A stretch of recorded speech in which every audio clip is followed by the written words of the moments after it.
Good morning. Good morning, everyone. Thank you for your patience.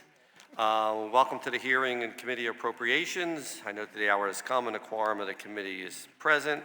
To my left, Councilmember Lozada, Councilmember Gaudier, Councilmember Gilmore-Richardson. To my right, Councilmember O'Neill, Councilmember Thomas, and Councilmember Bass. A quorum of the committee is present. The hearing is now called to order. This is a public hearing in Committee on Appropriations regarding Bill number 241084. Mr. McMonigle, please read the title of the bill.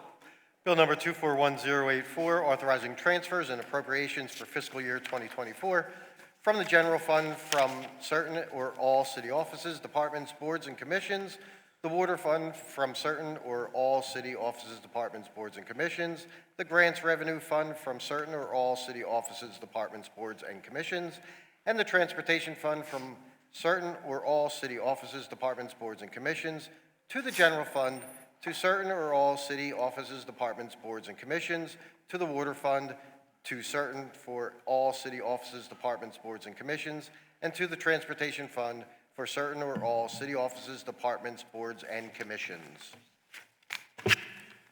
Thank you, Mr. McMonigle. Could you please call the first panel that we have to testify for Bill number 241084? Yes, can we please have Sabrina Maynard?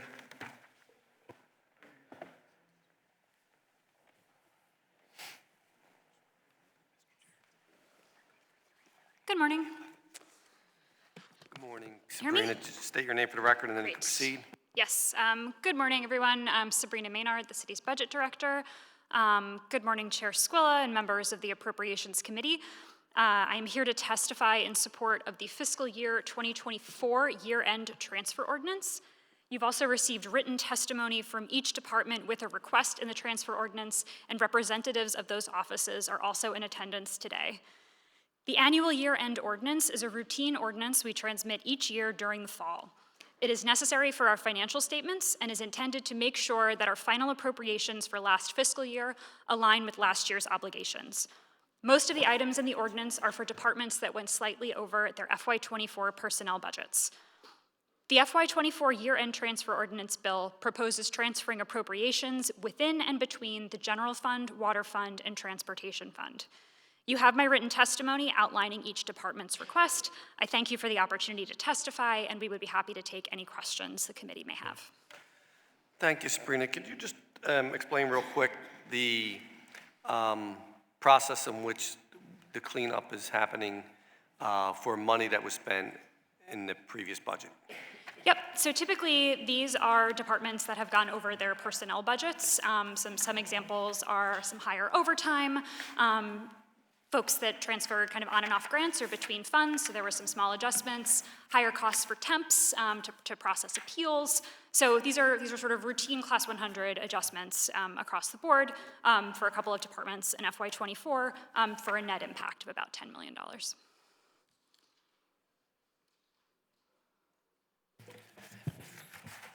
Councilmember Thomas. Good morning. Question. So, looking at what the admin is requesting today and thinking about some of the fiscal commitments that have been made in the past, what puts us in a position where we should consider approving yet another request from the admin when we've had fiscal commitments that still haven't been met yet as it relates to previous budgets, previous appropriation committee hearings, and other agreements that we've had? So this is something that so these are all things that have happened in FY24. They've been completed. I'm not sure which items you're referring to, but we're happy to work with your office if there are items that are unaddressed. So if you knew that you had to come before us to make sure that this cleanup happened in order to put us in a position to keep the city fiscally stable and keep our finances and our bond rating in good status, why would you wait until this late? And why would you wait until this late in the process to come to us to ask us to approve this request while simultaneously not meeting other commitments that you've discussed with this committee and other members of this body? So I'm not sure what commitments you're referring to. Happy to, if you have a list, happy to work through them. This is a routine ordinance. We do this every fall. This is the the timeline we typically have, where we come back in the fall for the things as we close our prior year books, the items that have overdrafts. Sure, I've been on the Appropriations Committee for a couple years now, so I'm aware of the process and what we do as it relates to systemically assuring that the economics of the city stay in a stable and responsible way. But I think what we're seeing right now is a situation where, again, if I heard you correctly, you said that you would be willing to work with us based on other fiscal commitments that have happened in the past. Is that you yourself, or are you speaking on behalf of the admin? Because if that's the position that you have, we have all of that information actually readily prepared right now, and we can get this addressed in the next 24 hours if that's the position of the admin. So if there are commitments we've made that we haven't fulfilled, we are happy to look at what they are and work with you. Thank you. Councilmember Gilmore Richardson? Thank you. Thank you very much, Mr. Chair, and thank you, Sabrina, not only for the presentation, but for the information that's been shared today. My one question is relative to any of the Class 100 funds that are now going from grants revenue to the general fund. Could you speak to how much overall in grants revenue is going to the general fund for Class 100, and what the specific trends are in that regard over the last several years? Yes, so I can pull up the total. It's mostly, sorry, let me get the exact numbers.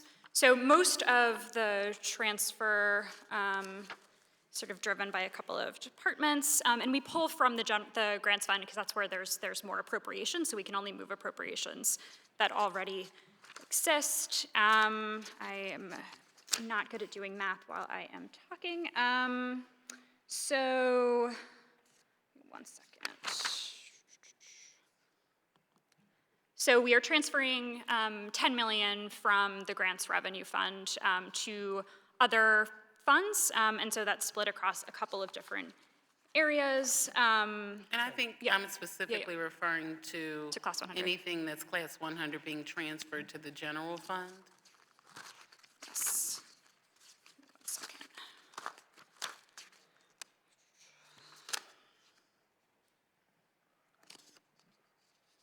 Okay, so that's largely about $7 million to fire, $700,000 to public health, $1.4 million to the law department, $61,000 to sustainability, $5,800 to the Board of Revision of Taxes. I think those are the pieces. And so in terms of how that compares to previous years, this is actually a smaller ordinance than we typically have. So in FY23, it was an net impact of about $20 million. It was larger in FY22, it was smaller in FY21, so it has varied from year to year. But this is the smallest in the last 6 years. Sure. So I think my overarching question that you may not be able to answer fully today is relative to any positions that were originally grant funded based on additional outside grants revenue that we have received as a city. Once those grants end, how many of those positions and how much does that impact the general fund for the positions that are not ended but are moved into the general fund? Okay. And I'm not talking about just for this year, I'm going back to the previous administration, because that's during the COVID period, and that was the time when we received a number of outside grant opportunities to, help the city stay afloat and provide needed and necessary service during the pandemic. My overarching concern is that practice is continuing as a matter of practice at this point because of what happened during COVID, and figuring out how many positions that were grant funded that should end at the end of the grant, but is then transferred into the general fund. I need to understand and know the impact that is continuing to have on our general fund. And so you'll probably have to go back a couple of years under the previous administration and then let us know how that is, sort of happening moving forward. That's the it's an overarching question that impacts our general fund and how much we have to spend in Class 100, knowing that We still have the vacancy rate where it is, and because of that, we have to continue to address overtime in a different way. Okay, I need to understand those trends for our budget process. Understood. Thank you We very will pull that. much. Yep. Thank you, Mr. Chair. Thank you. Are there any questions? Seeing none, thank you for your testimony. Mr. Monaco, can you please read the next person to testify? Can we please have Larry Krasner?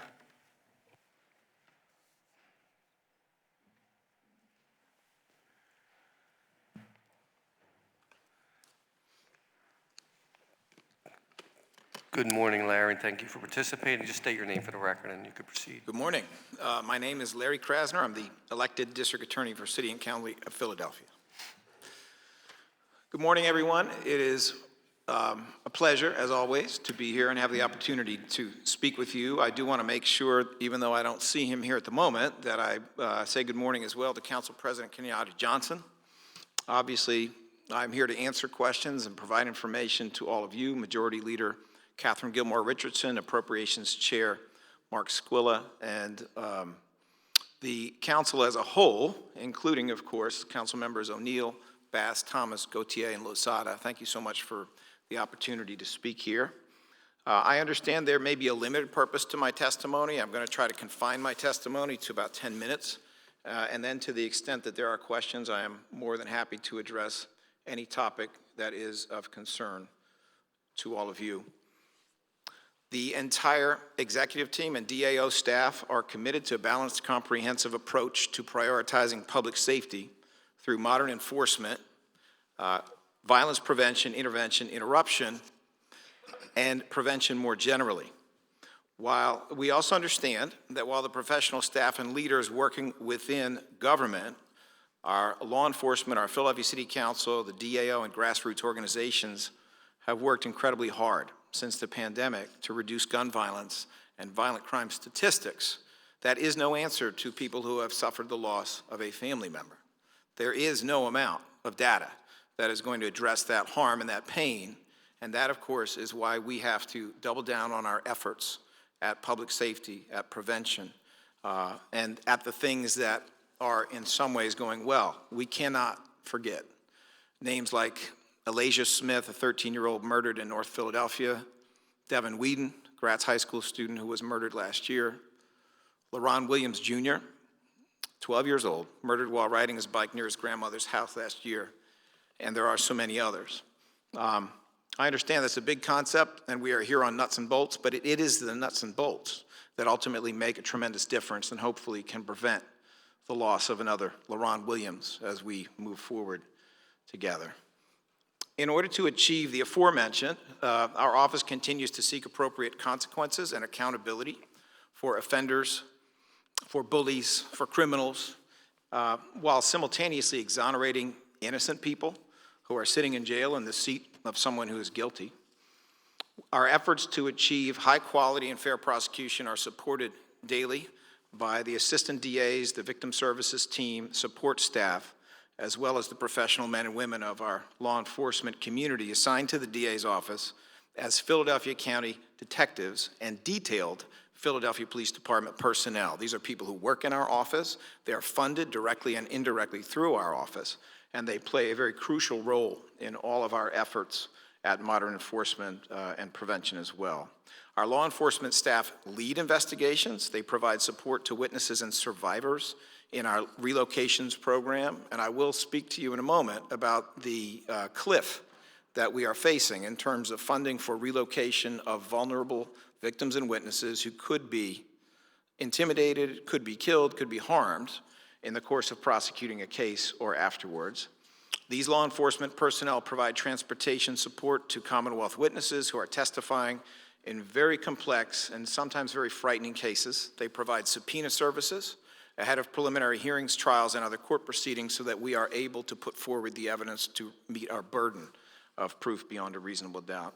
I do want to thank Philadelphia Police Department and our other law enforcement partners for being true partners, for really doing some pretty wonderful things in terms of collaboration. I would be remiss if I did not personally thank Philadelphia Police Commissioner Kevin Bethel and his executive team for their close collaboration, Philadelphia Sheriff Rochelle Bilal and her team, other local state law enforcement, as well as FOP Lodge 5 President Roosevelt Poplar and his executive team, who have been wonderful partners in many ways in terms of furthering the interests of their members while simultaneously furthering the interests of all Philadelphians in a city that is safer and freer as we move forward.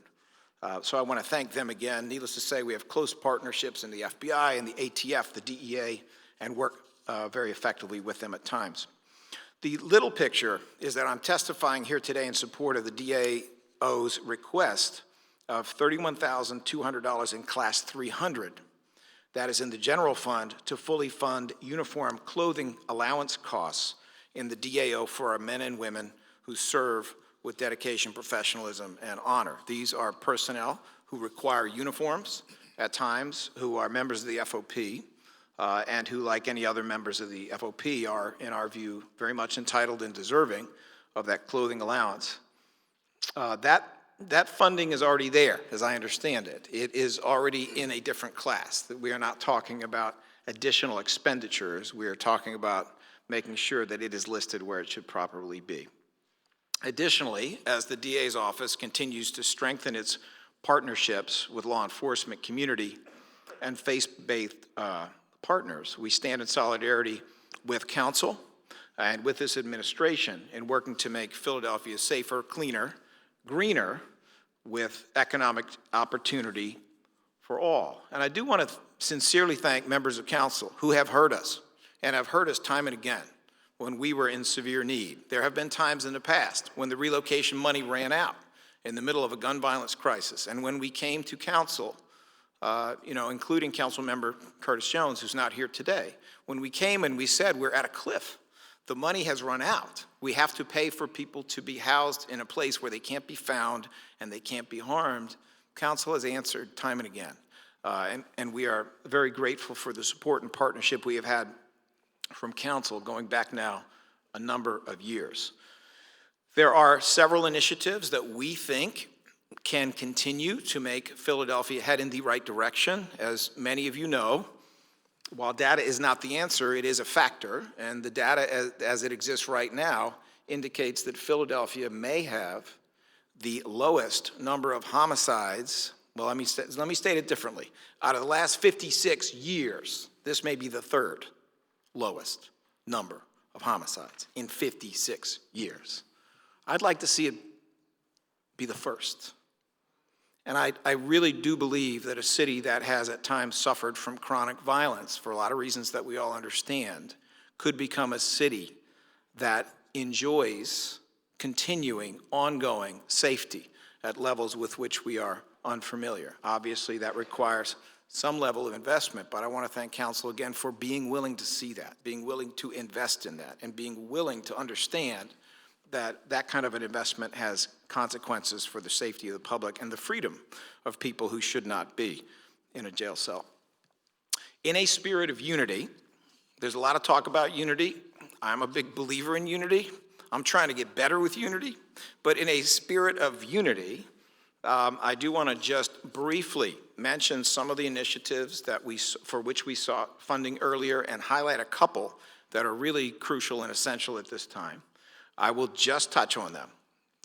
We put in for funding, and if you want the amounts, I'm happy to provide them, for cleaner and greener enforcement to deal with short dumping.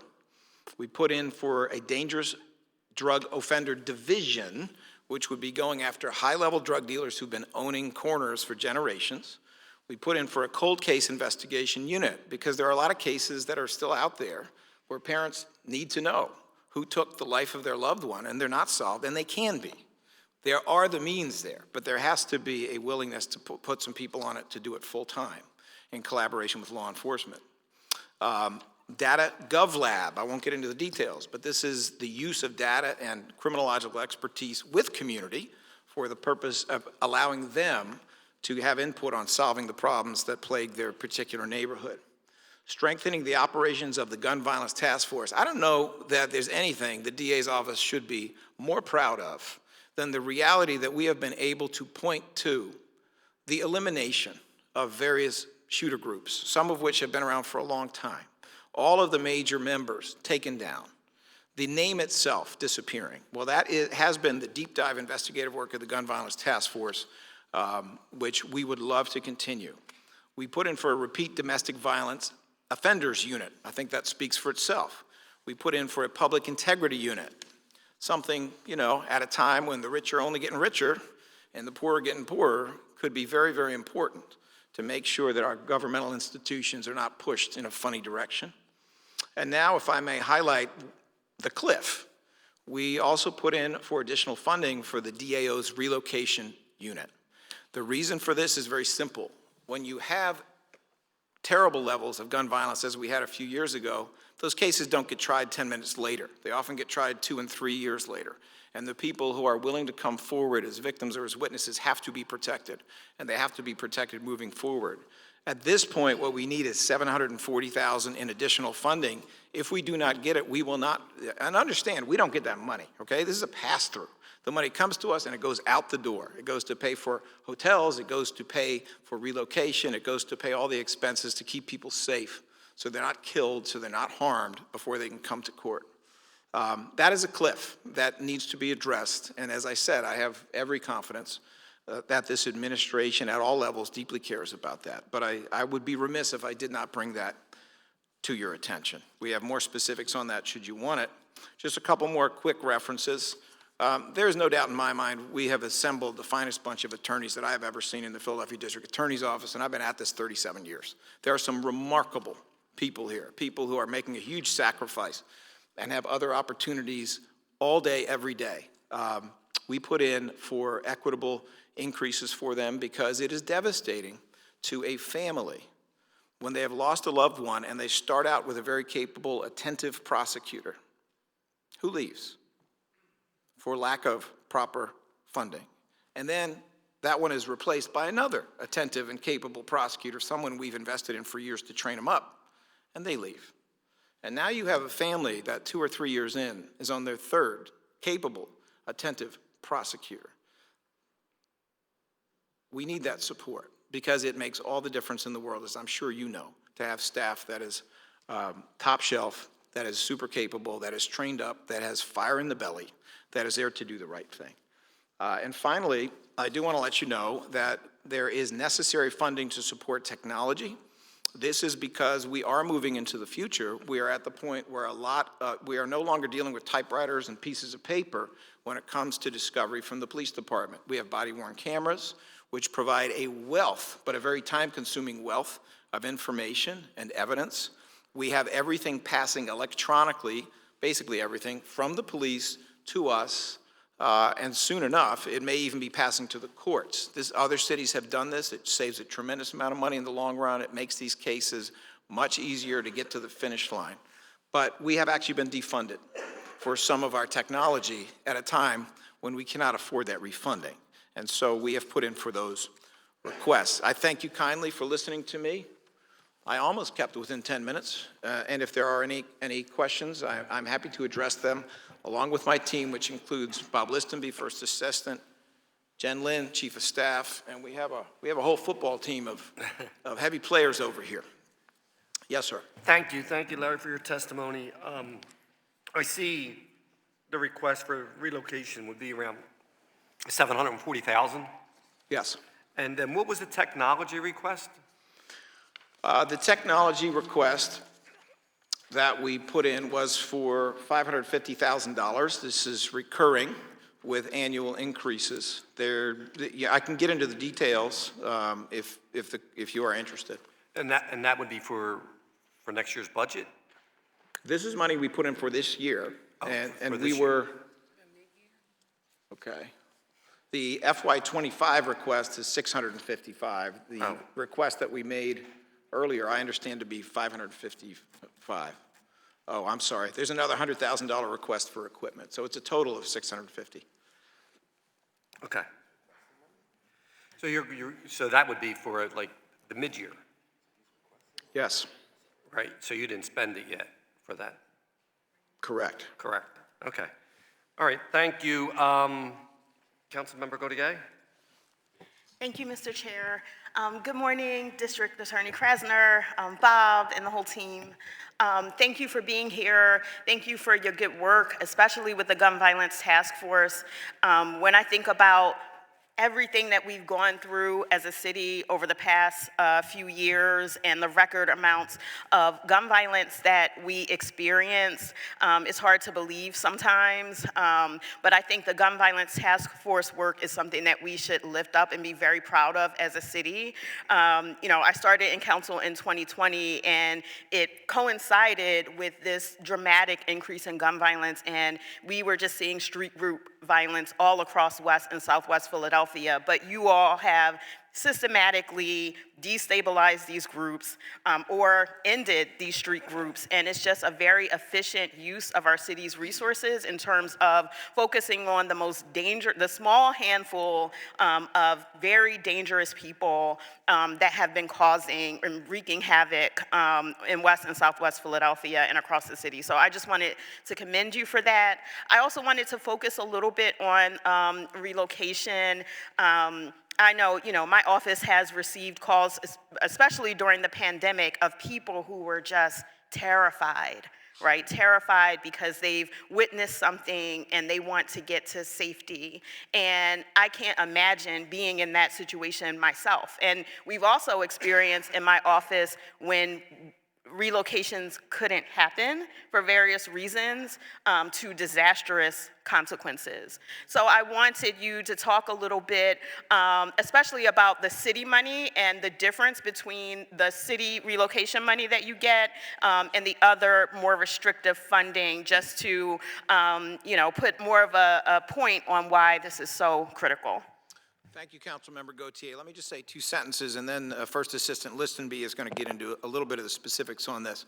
So please understand that Council did a remarkable thing a few years ago when they said we have to do more than simply deal with the flow-through funding, the state funding. The issue with a lot of the state funding is it has a whole bunch of criteria that have to be met. They're not always met. They're hard to meet in a time-sensitive manner, and when lives are on the line, you got to move. So council recognized that a few years ago, to their credit.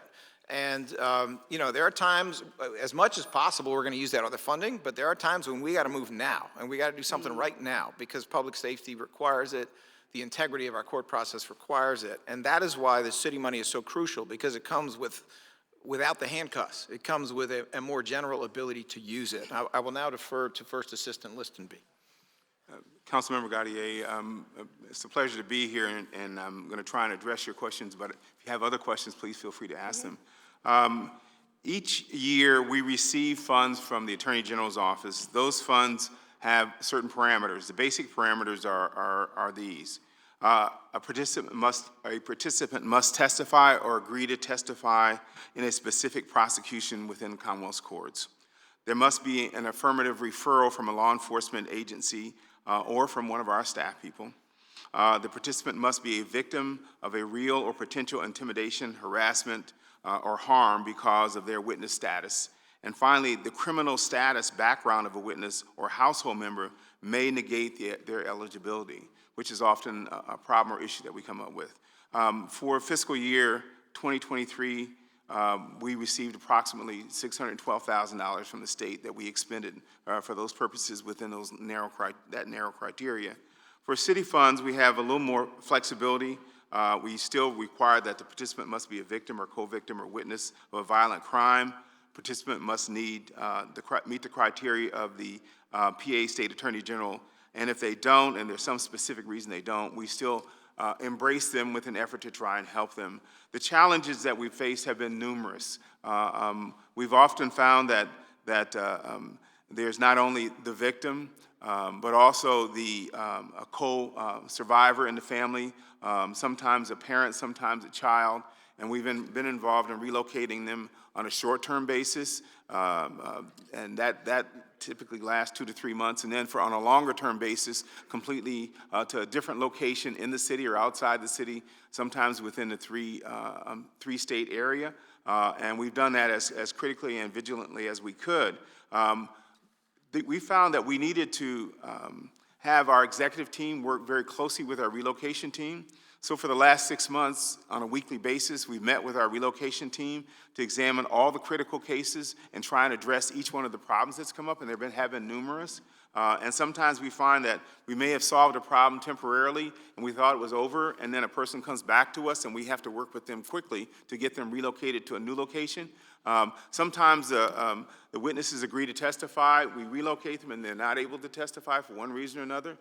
Sometimes then the defendants get out and we're back where we started all over again. So we try and react very quickly. We try and address these problems with a great deal of compassion and empathy.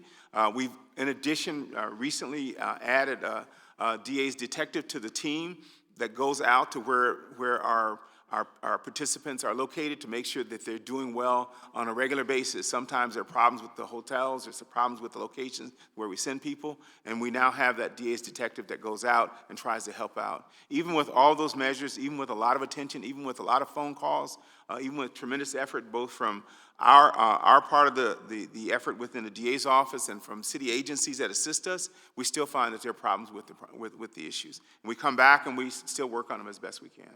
Thank you. Thank you, Mr. Chair. Thank you. Councilmember Bass? Thank you, Mr. Chairman. This is, somewhat related, much more unrelated, but I wanted to put on the record and ask you, Mr. DA, as we move forward, that about a few homicides. And we've talked about them before, and I'd like to see if there's any updates on these. And they were the homicides of 13-year-old Jeremiah Wilcox in my district in 2022, 15-year-old Devin Whedon in my district in 2023, 17-year-old Damian Taylor in 2024, and also 27-year-old Kymere Carlton, which we've talked about extensively, who was a city council employee and a father of three. The three teenagers that we had discussed before, each of them were either on their way from school to school or hanging out with schoolmates. And so, I think it's a wonderful thing, obviously, as we all do, that homicides are down. We are all very much grateful for the work that everyone is putting in, including the Philadelphia Police Department, your office, so many others, in reducing violent crime in our city. But for those who have lost loved ones, and this is obviously just a very small sampling of unsolved cases, but those who have lost loved ones would really like to hear something about these cases. So, we've discussed them before. When I see you in the future, I'm going to discuss them again. I'm wondering if there's anything at all that you can report to us today. Well, thank you for your question, Council Member, and I truly appreciate your diligence on behalf of your constituents who have suffered losses and are looking for some sliver of justice from the criminal justice system. As for the Wilcox, Whedon, Taylor cases, I did not come prepared with a lot of details, but if you allow me just a moment to speak to our Chief of Homicide Non-Fatal Shootings. Ordinarily, these are very active investigations where our office is consulted with some frequency by the Philadelphia Police, but let me see if I can get you any update there. As for the fourth case, I'm not aware of any new developments in that case. We remain open. If there is any new evidence, we remain open to reconsidering that. As you know, the statute of limitations for homicide is the entire life of the defendant. So I don't want anyone to think that the door is closed with reference to these cases. And if you'll allow me just a moment to check in with my Chief of Homicide Non-Fatal Shootings unit, who works closely and regularly with Philadelphia Police, perhaps I can give you a little more insight on Wilcox, Whedon, and Taylor.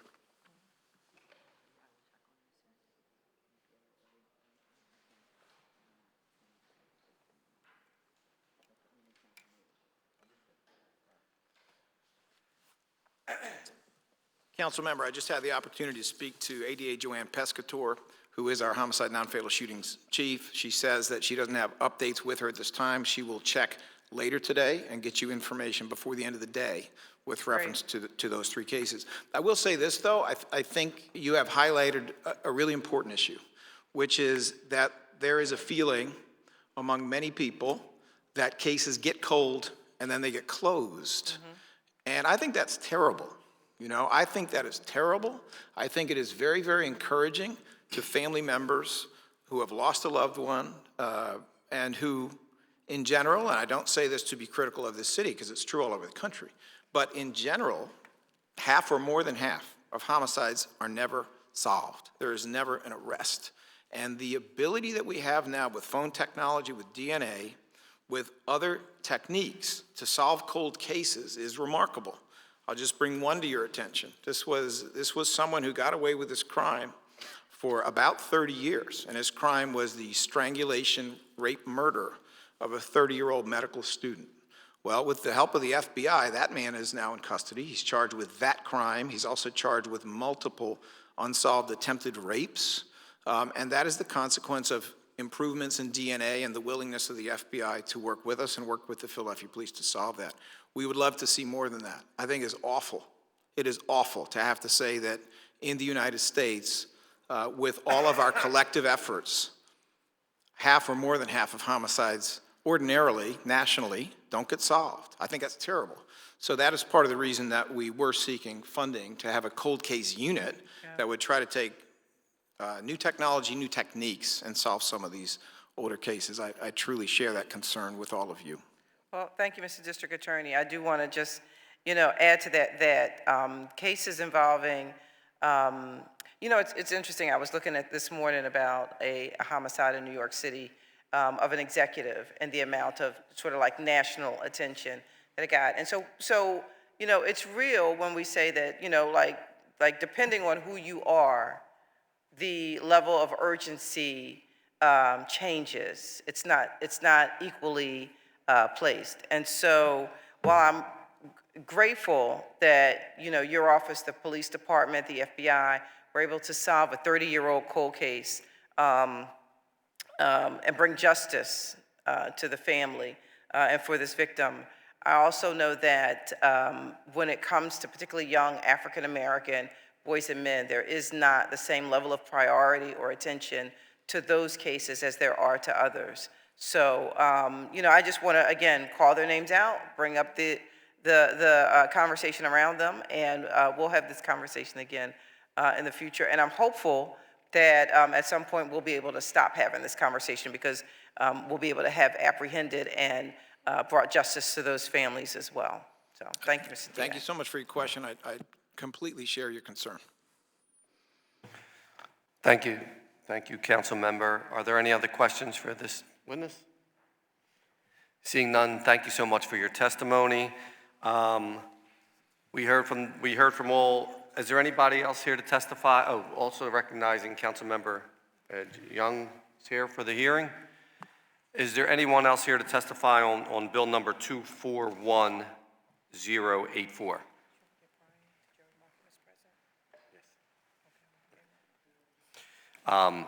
So right now, we will not go into a public committee meeting. We will adjourn the hearing to Wednesday, 12/11/24 at 3:30 p.m. Thank you. Recess the hearing till Wednesday, 12/11/24 at 3:30 p.m. Thank you.